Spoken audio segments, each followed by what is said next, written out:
Ruben Amorim is making an immediate impression at Carrington as the players are blown away by him.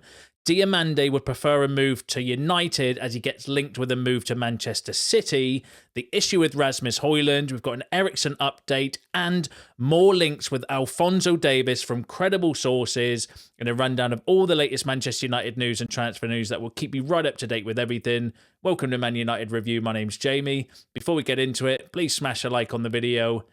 And let's jump straight into it. So let's kick off with this story, which I found really interesting.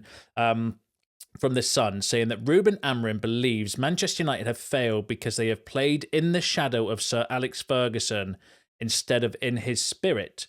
Sunsport can reveal the players have been blown away by his immediate impact with Mourinho-style confidence.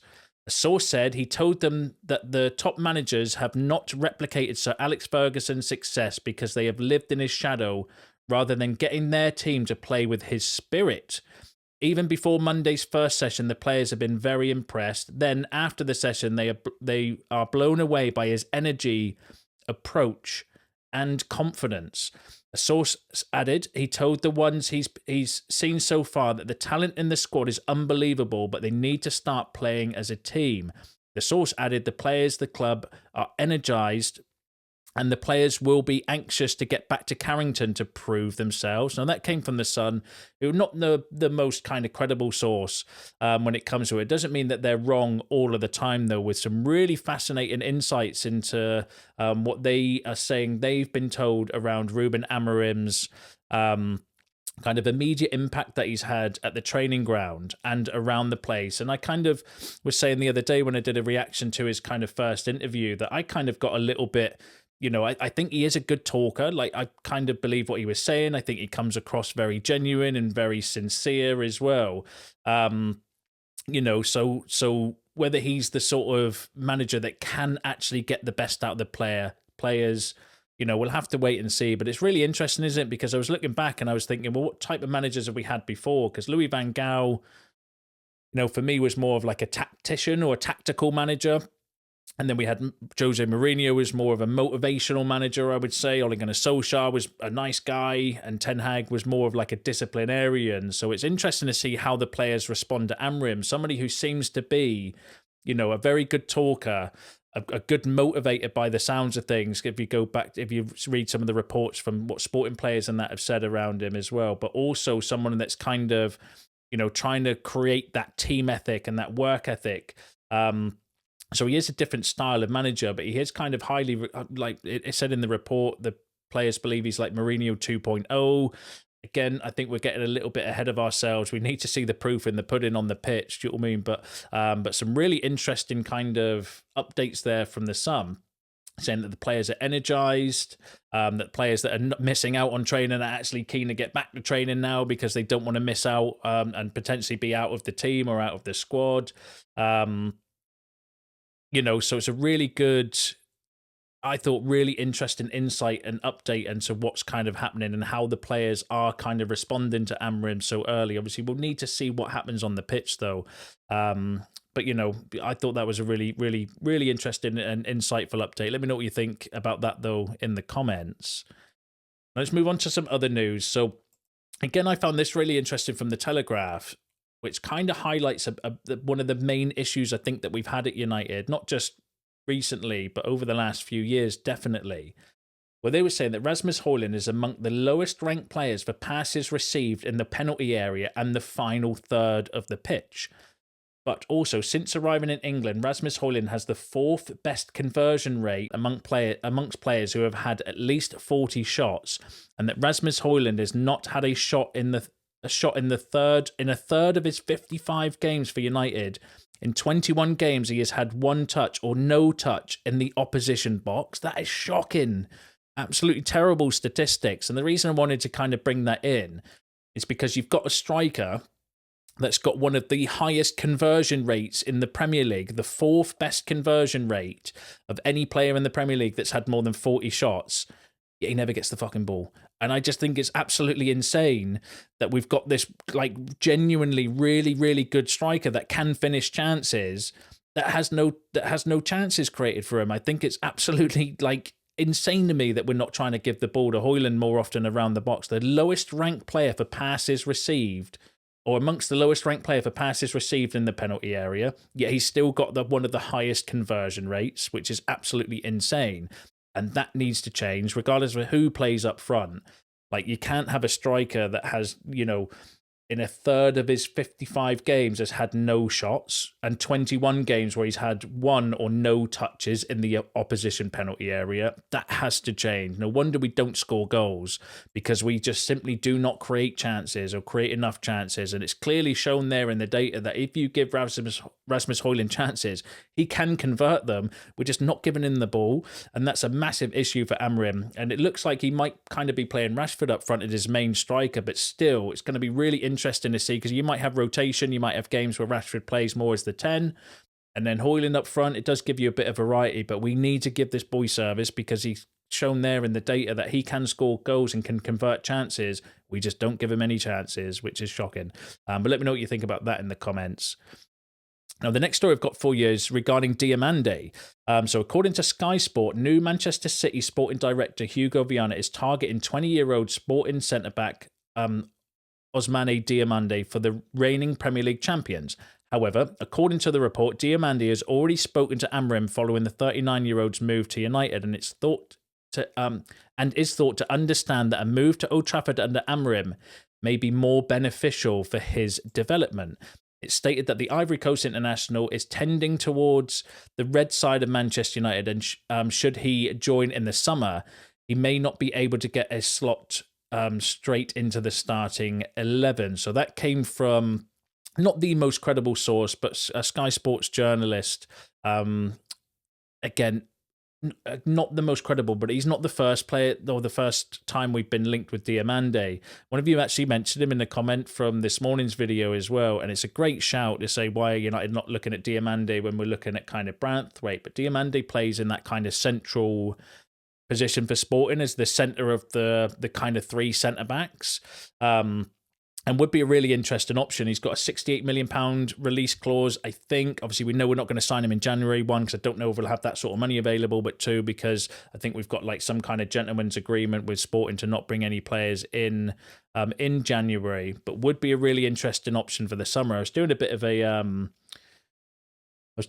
a kind of like keep or sell type thing earlier.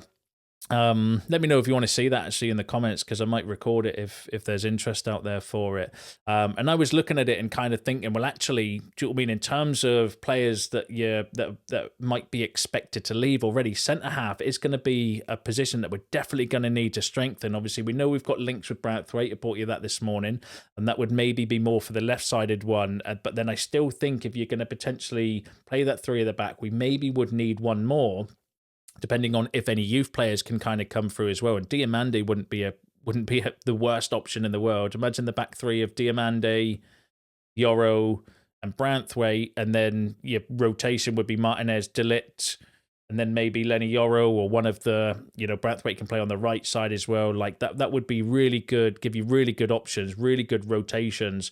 Got a good mix of experience and youth there as well, so I wouldn't be necessarily against doing that. Whether United are going to have the cash to spend, on Branthwaite and Diomande, who knows? But he definitely would be a player of interest. Obviously, has that connection with Amorim anyway, to kind of bring in. So we're going to have to wait and see what happens with that. But not a player that I would write off, because, like I said, he's a player that we've been linked with before even Amorim came in, and obviously now we've got that connection, we're probably going to get linked with him a lot more as well, and obviously clearly he would prefer to come and play under Amorim again, which would give us potentially an advantage over other clubs. But let me know what you think about that in the comments. And so according to Turkish media outlets, Jose Mourinho has told Fenerbahce to target midfielder Christian Eriksen this winter, as he is coming to the end of his deal at United. The Dane is expected to see out the remainder of his deal and leave for a free next summer. However, with Ruben Amorim now in place at United, the Reds could be tempted to accept a fee for Eriksen, even if it only boosts the coffers marginally. So, but again, he's on quite a lot of money. That was a report in the Manchester Evening News, but again, came from Turkish outlets. I don't know the credibility of the source, but Eriksen's basically going to be available to speak to clubs in January.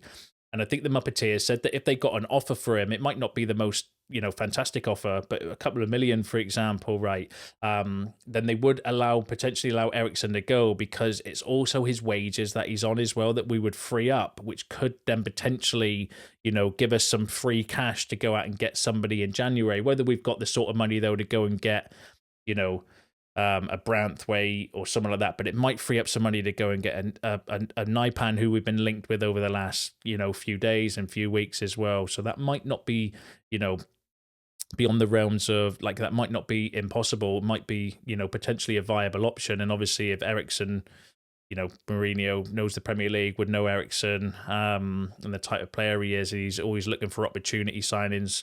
So that wouldn't be the worst thing to do in the world. But let me know what you think about that in the comments. And then also in this morning's video, there was a lot of links with Alphonso Davies. And I did mention in that video that at the moment, the reports coming from a German journalists, that isn't Christian Falk or Florian Plettenberg. And then lo and behold, we've just had two big updates today from Florian Plettenberg and Christian Falk, who are really good, credible journalists, specifically when it comes to German transfers and, more importantly, Bayern Munich transfers. So firstly, Christian Falk said Manchester United's interest in Alphonso Davies getting more concrete, with the numbers they're willing to offer being higher than Bayern's and Real Madrid's. Now, remember, there was reports that obviously he's available on a free transfer. There were reports previously saying that he wants around 10 million euros as like a salary to sign on for another club. I know we're looking to kind of get our wage bill in that down, but he is an opportunity signing for a very, very talented, very young player with bags of potential in a problem area that we are looking potentially to recruit in, that is available for nothing. So maybe United would be, again, a bit more aggressive in the signing on fee or with the wages to kind of say, well, actually, yeah, it's worth kind of maybe paying him a little bit more per week because we don't have that initial output of the transfer fee potentially. But Christian Falk's very good when it comes to Bayern Munich news specifically. So, it's another credible source coming out saying that, United, the concrete interest in Alphonso Davies, and we're willing to potentially outbid, or not outbid, but give him more wages, probably going off of that report, than Bayern and Real Madrid is really interested. But then Florian Plettenberg also said a similar thing as well, that Alphonso Davies is one of Manchester United's dream targets for the summer. So there's two very credible German journalists, Christian Falk and Florian Plettenberg, are both suggesting that United are in a way outbidding or offering more than Bayern Munich and Real Madrid for Davies, but then also that he's seen as our dream targets for the summer as well. And there is no smoke without fire. Romano said, obviously, that he spoke to Alphonso Davies, his agent, who dismissed the idea that he's already got a pre-contract or something signed with Real Madrid. Who knows? Who knows? I mean, I didn't think we'd have a chance with Alphonso Davies, and I am still skeptical. I still think he's going to end up going to Madrid, but I was saying exactly the same thing about Lenny Yoro. Everyone in the comments was saying the same thing about Lenny Yoro as well, and we massively went aggressive on that and got that deal done by outbidding Real Madrid and kind of coughing up, yes, we might have paid a little bit more for Lenny Yoro, but we got him, and he's our player now. Are they trying to do the same again with Alphonso Davies and just be a bit more aggressive by saying, okay, well, we're happy to, I know, increase his wage or increase the agent fee or a signing on fee or whatever it kind of is in that sort of deal. Who knows? Who knows? But like I said, he's a player of interest, it seems. There's no smoke without fire. Two very credible sources linking us with Alphonso Davies. But we'll just need to wait and see. I personally still think he's going to go to Real Madrid, even after I've said all of that. But who knows? Who knows with Ineos and United? We've been surprised by transfers under them already. So who knows? Maybe they do have a little trick up their sleeve with Davies. But let me know what you think about that in the comments. Let me know what you think about all of the updates that we've discussed in today's video, because that's you all up to date with the latest Manchester United news and transfer news. Smash a like on the video on your way out. Subscribe to the channel if you are new. See you in the next one.